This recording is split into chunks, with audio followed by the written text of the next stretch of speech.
Bendito el Eterno, el Uno y lo único, que no hay nada excepto Él. Bendito sea su santo nombre y shalom a todos. Nuestra compañera de viaje en esta semana nos ha dado la mano, nos ha iluminado, nos ha fortalecido y nos ha entrado en este día de Purim. Feliz Purim para todos. Y también nos estará entrando muy próximamente en la santidad, la paz, la seguridad y el deleite del Shabbat. Espero que este comentario sea de bendición para todos y también para la honra del uno y del único, y que redunde en la bendición y la redención de nuestro pueblo. Esta porción Kitizá es una porción sumamente interesante que ha sido tema de muchos debates a través de los siglos, porque aquí hay temas intrigantes en verdad. Y no podremos en un breve comentario abarcar todos los temas y mucho menos abarcarlos a ciertos niveles de profundidad, pero con la ayuda del uno y del único intentaremos ver sumariamente de lo que trata esta porción, y tal vez podamos entrar en algún nivel de profundidad en algunos de los temas que trata. Esta porción comienza con la frase más usada en toda la Torá, que es la frase Vaidaber Adonai el Moshe Lemor. Y habló Hashem a Moshe diciendo, y entonces a partir de ahí viene la frase que le da título a la porción, Kitizá, que significa cuando levantes. Y aquí está hablando de cuando levantes la cabeza, porque Hashem está dando las instrucciones para un censo y está explicando a Moshe Rabenu, y también lo está explicando para todas las generaciones de líderes de Israel, cómo llevar a cabo un censo. ¿Por qué? Porque es peligroso censar. Aquí hay un manejo de energías, de fuerzas, que hay que saber cómo controlarlas, cómo canalizarlas para no traer ningún desequilibrio, no traer daño sobre el pueblo. Y por eso es que se dan instrucciones precisas, que aún hoy en día, hasta para los conteos menos trascendentales, se tienen en cuenta estas instrucciones. Por ejemplo, cuando se va a contar en la sinagoga si hay quórum, si hay un minyan, si hay 10 judíos para poder sacar la Torá o para poder decir ciertas partes de los rezos, no se cuenta directamente a la persona, se cuenta a través de un versículo bíblico o contando un objeto de las personas, sea la kipá o sea tal vez el talid u otro objeto, pero no directamente a la persona. Esta frase kitizá, que significa cuando levantes, tiene también una implicación muy importante, y es destacar al individuo, destacar a la persona. Recordemos que cuando somos parte de un ser social, de una colectividad, perdemos parcialmente nuestra individualidad y empezamos a comportarnos como parte de ese ser social. Y hemos incluso puesto ejemplos de eso en otras ocasiones. Cuando uno ve una película en casa, solo, uno no se comporta igual que cuando ve esa misma película en el cine, donde hay decenas de personas. Digamos que estamos viendo una comedia. No nos reímos igual en la casa cuando estamos solos que cuando estamos en el cine, junto con una gran cantidad de personas. A veces en el cine nos reímos involuntariamente. ¿Por qué? Porque no nos estamos riendo como iniciativa nuestra, sino como parte de nuestro comportamiento, como una fracción del ser social.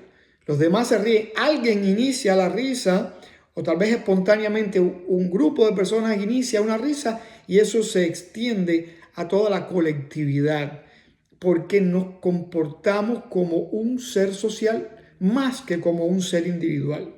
De ahí también surgen las estampidas. Alguien corre y el resto de la masa corre sin pensarlo. Hasta los animales que conviven en manadas se comportan de esa manera, porque tienen comparten comportamiento de ser social. Entonces, cuando el Eterno le dice a Moisés, levanta la cabeza de los hijos de Israel, le está diciendo que también los destaque como individuos, porque si hay una gran importancia en la colectividad, también lo hay en la individualidad. Todos somos fracciones de un gran escenario, somos fracciones de un alma colectiva, somos fracciones de un plan que solamente el Eterno puede concebir en su totalidad.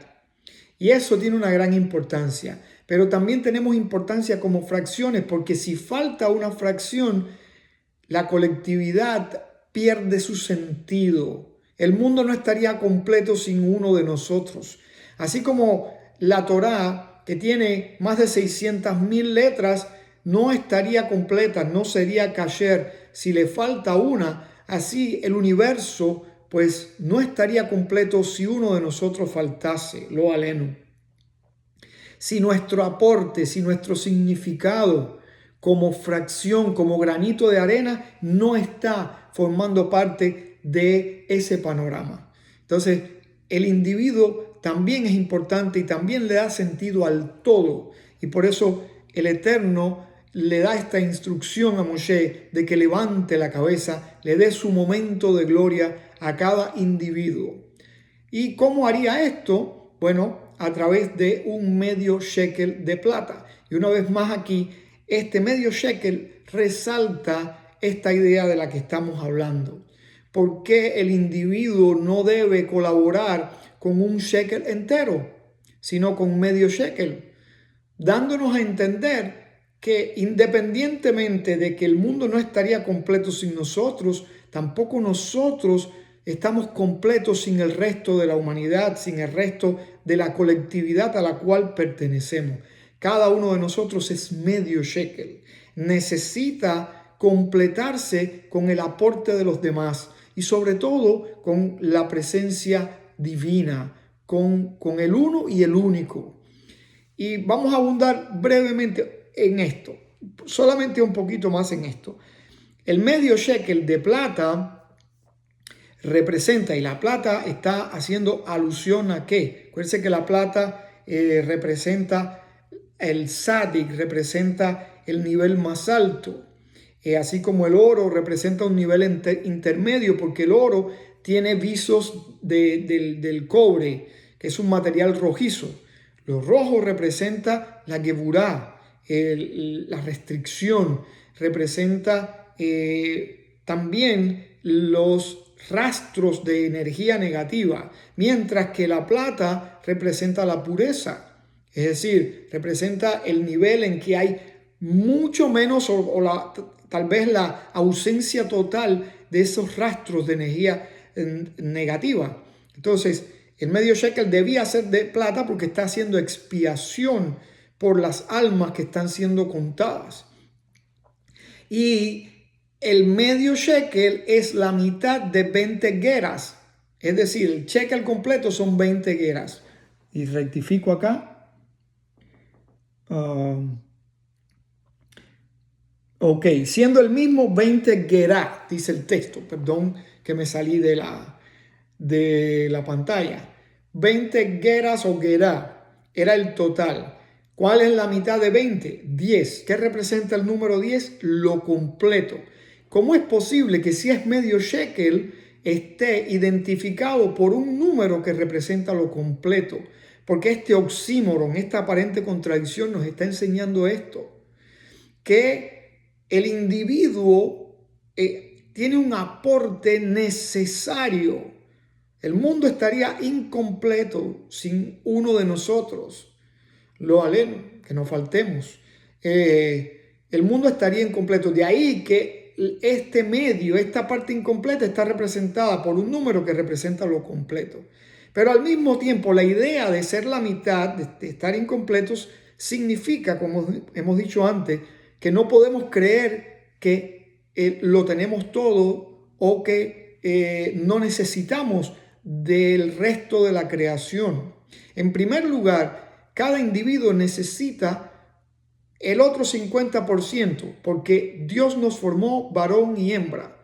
Dios hizo un ser que luego dividió en dos partes iguales y que al unirse es que tienen la imagen del Eterno, es que completan esa imagen del Eterno, del uno y del único, del que lo llena todo. Pero cada uno de nosotros o es femenino o es masculino, no tiene la plenitud, o es frío o es caliente, o es luz o es oscuridad, pero para tener el complemento se necesita la otra mitad. Asimismo, pasa con el resto de la humanidad. Cada persona tiene un talento, cada persona puede hacer un aporte a la sociedad. Unos aportan el conocimiento en la medicina, otros aportan el conocimiento en las leyes, otros aportan su conocimiento o destreza en la política y otros aportan su destreza en habilidades manuales, en la carpintería, en la plomería, en manejando un vehículo como un chofer profesional. Cada uno aporta algo para que la sociedad funcione. Y ese es el mensaje del medio shekel, entre otros tantos. Este medio shekel que hace expiación por la persona fue algo que le trajo preocupación a Moshe, le trajo un poco de inquietud. Y el Eterno se lo mostró, le mostró una moneda de fuego, dándole a entender de qué manera esta moneda podía hacer expiación por la persona. ¿Por qué de fuego? Porque no está en la moneda, no está en el objeto como tal la capacidad de la expiación, sino en la acción, en la contribución, en la manera en que lo damos. Ese fuego representa nuestra intención al dar, y eso es lo que hace expiación por las personas. Otros temas tratados en esta porción es el tema, y hago una aclaración, está dividida como todas en 7 porciones, pero las 2 porciones principales son más largas. Acuérdense que las porciones, la primera y la segunda, son leídas en la lectura semanal de la Torá por el Cohen y por un levita. Y eso significa, eso hace alusión al hecho de que fue esta la tribu que no participó y esto es uno de los temas que trata la porción, en el pecado del becerro de oro. Y por eso las porciones de ellos son más largas en comparación con las siguientes porciones de esta parashá. Entonces aquí retomo el recuento, se habla del lavatorio, que es la vasija de cobre que estaba a la entrada del santuario, se habla de el aceite de la unción, se habla de la Ketoret, se habla del llamamiento a Betzaleel y a Oliab, que fueron los artesanos del Mishkan. Se habla de un tema, bueno, un tema lastimoso, pero un tema igual que hay que leer y hay que obtener enseñanzas de él, de la creación del becerro de oro, de la táctica dilatoria de Aarón y de todo lo que implica este pecado. Se habla también de la intercesión de Moshe ante el Eterno, su decisiva intervención, de los 13 atributos de misericordia. También se hace un recuento de las fiestas y termina hablándonos de las nuevas tablas de zafiro, de piedra de zafiro. Ese es el recuento. Sumariamente podemos hablar de esto. El lavatorio estaba hecho de cobre y ese cobre se extrajo de los espejos de las mujeres. Esto también le trajo inquietud a Moshe. Inicialmente Moshe rechazó la idea de hacer este objeto sagrado con el cobre de los espejos de las mujeres. Acuérdense que en la antigüedad los espejos eran de cobre o de bronce. No existían los espejos que tenemos en la actualidad. Y entonces las mujeres en Egipto, para seguir procreando, para que no se detuviera la natalidad, se embellecían. Acuérdense que en este último periodo los hombres estaban sometidos a trabajos forzados y en lo menos que pensaban era en tener relaciones con sus esposas.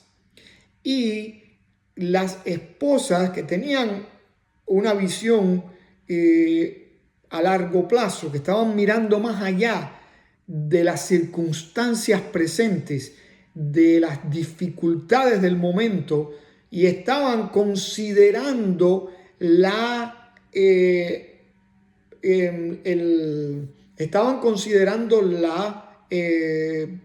vamos a decir, porque es que me surgen palabras ahora en inglés mayormente, estaban considerando la continuidad del pueblo de Israel y no los momentos difíciles del presente. Entonces ellas trataban de atraer a los esposos a tener relaciones y a concebir nuevas criaturas. Y entonces ellas usaban esos espejos para eso. Y Moshe vio en eso un acto de vanidad, el acto de engalanarse, de acicalarse. Moshe lo vio solamente en la parte superficial. Y en verdad algunas personas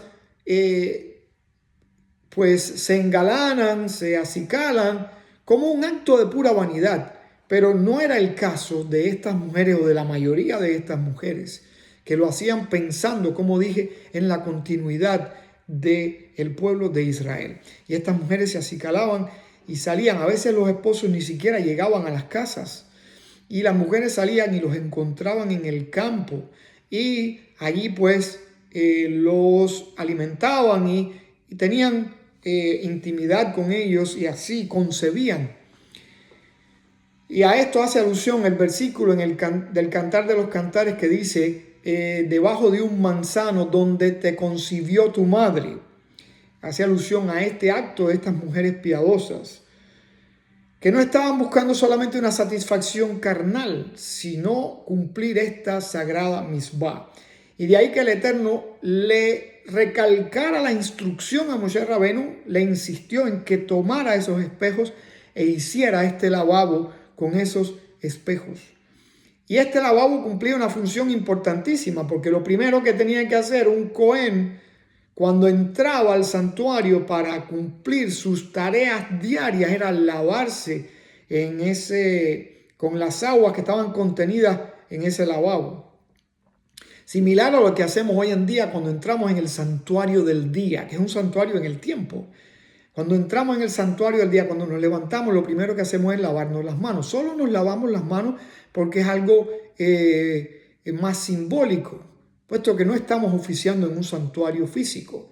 Pero es una remembranza de este acto y con ello estamos simbolizando que consagramos nuestras acciones, que tratamos de purificarnos para servir al Eterno en cada jornada, en cada día. Y el Cohen se purificaba y la Torá explica que se lavaba las manos y los pies.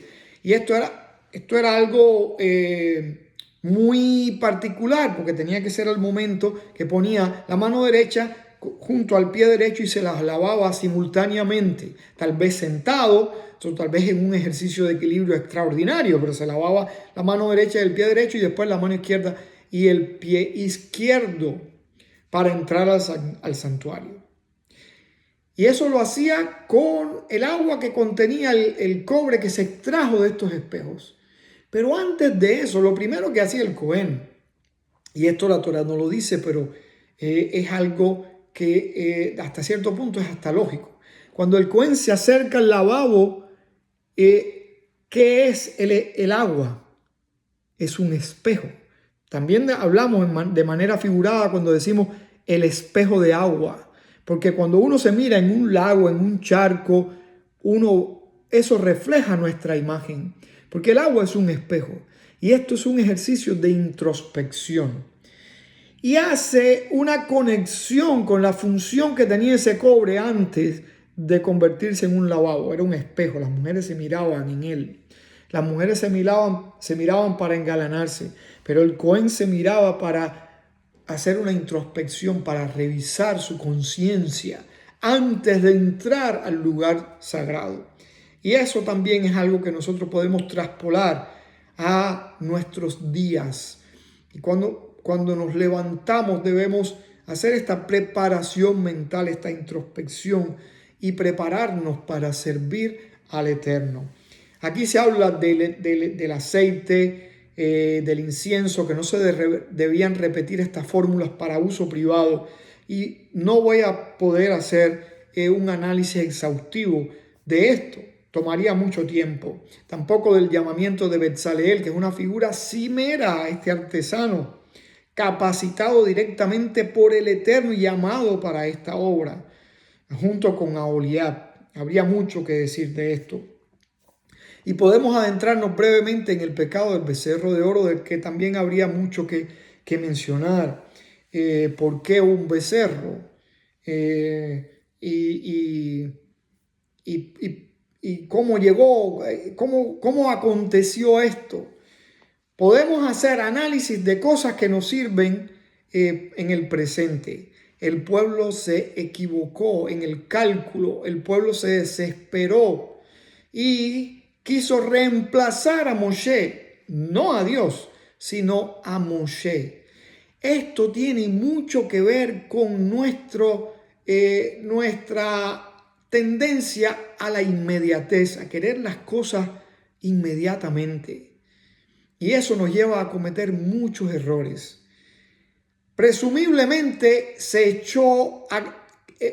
inició un rumor que creció y trajo la desesperación. Una vez más, actuando como ser social, como colectivo. Alguien sembró la duda, alguien comentó, Moshe parece que le pasó algo. Y eso produjo un eco gigante. Y de esa desesperación nació la idea de hacer algo que sustituyese a Moshe Rabén. Repito, hay mucho detrás de estas simples palabras y eso será algo que ustedes podrán estudiar individualmente. Pero estamos hablando aquí de tendencias humanas que nos afectan en cada generación. Este deseo de inmediatez. Esto también...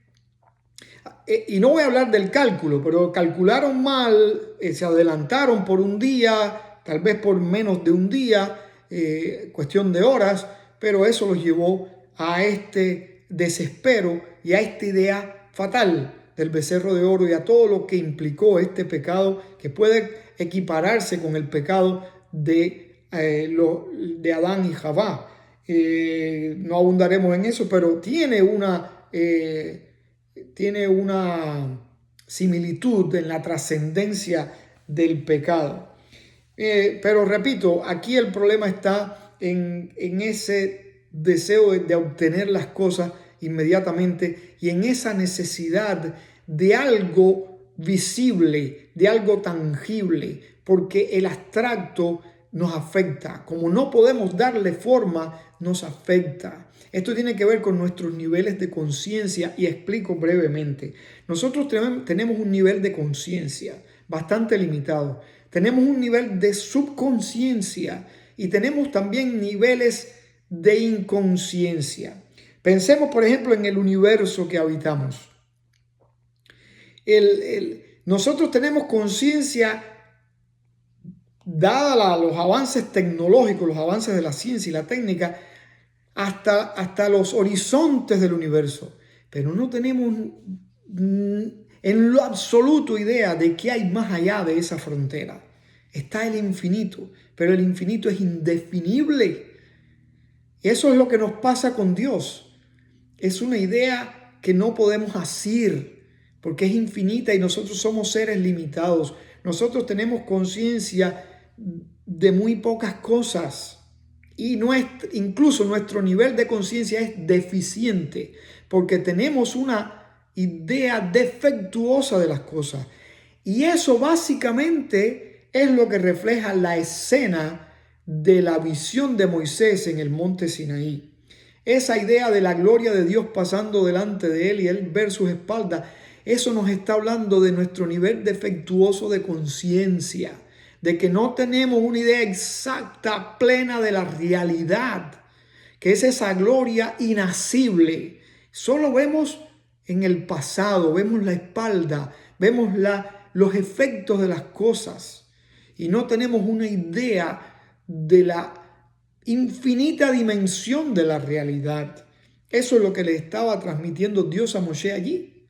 Entonces nosotros, por ejemplo, tenemos una conciencia, repito, defectuosa de cómo somos, de que tengo mi pelo canoso, de que tengo arrugas, de que tengo una barba recortada, no muy larga, etcétera, y de otras cuestiones. Nuestro nivel de subconsciencia es que tenemos, hay cosas que nosotros sabemos pero no estamos conscientes de ellas.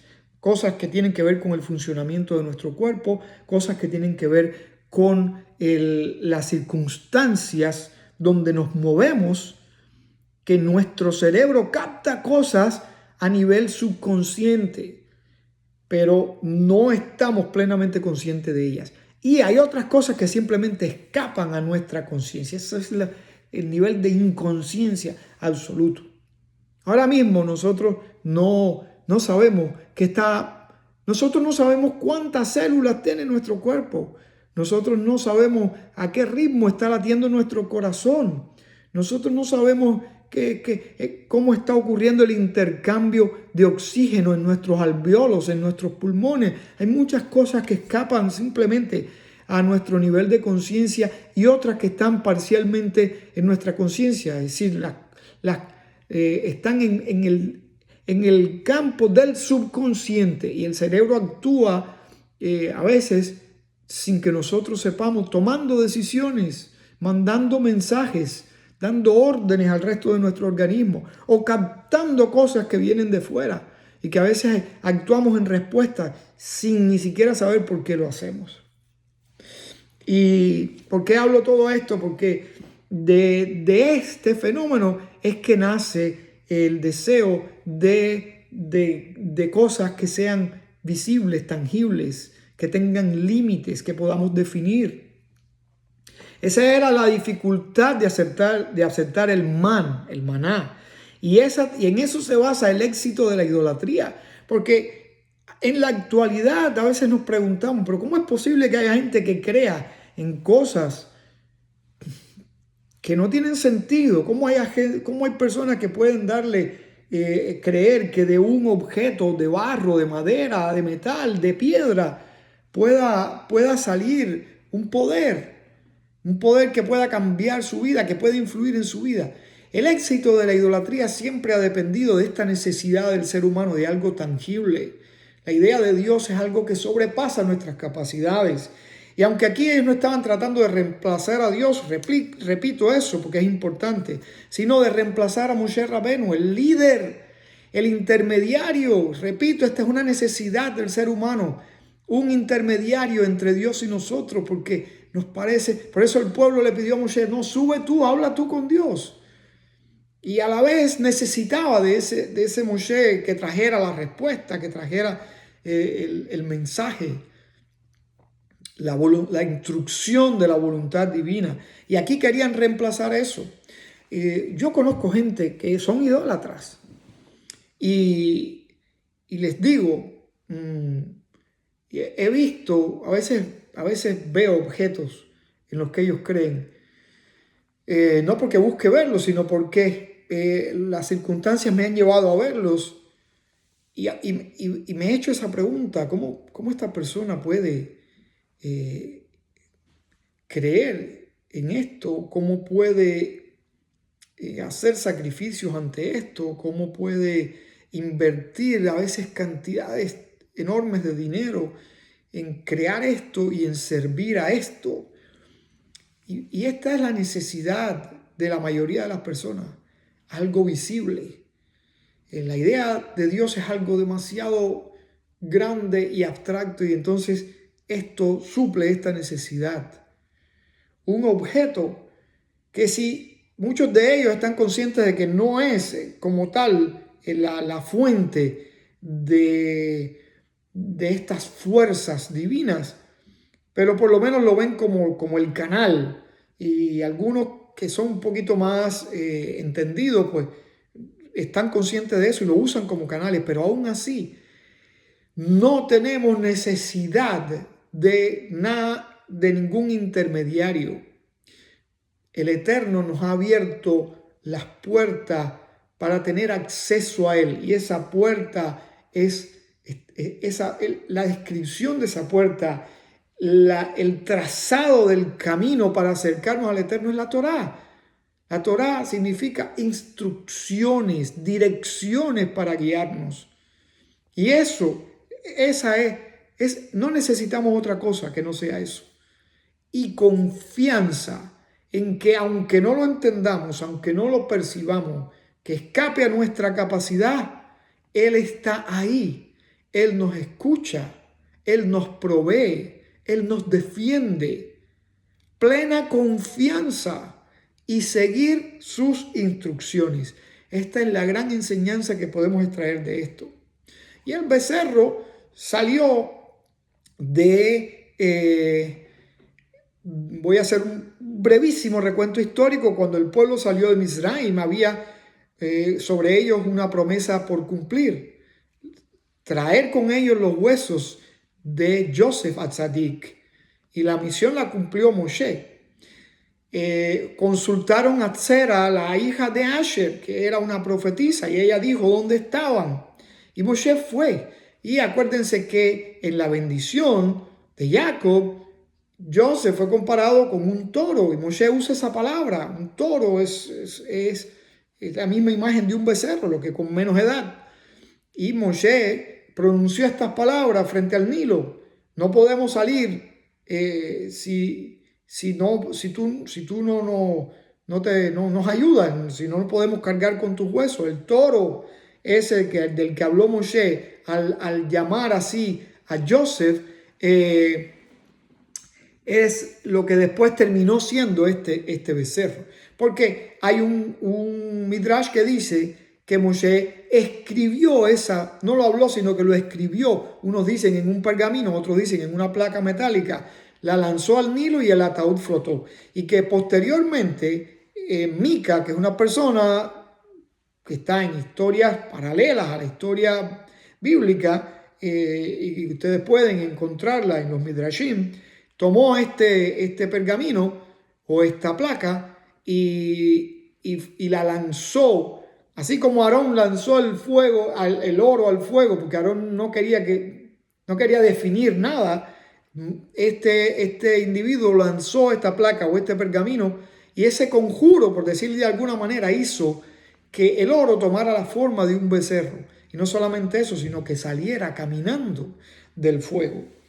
Y entonces, pues, esto fue el colofón que trajo el pecado, que trajo después lo que vino, la fiesta, y que incluso algunos cometieran el pecado de idolatría. Digo algunos porque la Torá habla de que murieron 3,000, presumiblemente los que cometieron como tal el pecado, y que esto es una porción mínima de la colectividad del pueblo de Israel, pero aún así la connotación del pecado fue muy grande.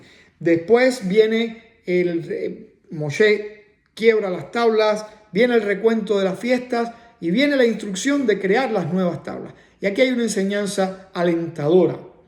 Ambas tablas estaban en el arca, ambas tablas estaban en la presencia del Eterno, y ambas tablas representan dos partes de cada uno de nosotros. Representan a la colectividad como un todo y como fracciones.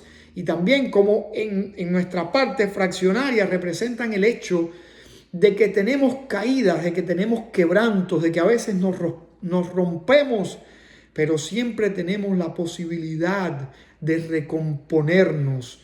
Bendito sea el Eterno que nos ha dado en su misericordia constantemente esa posibilidad de caernos y levantarnos, de rompernos y de rehacernos por su bondad infinita, por su misericordia.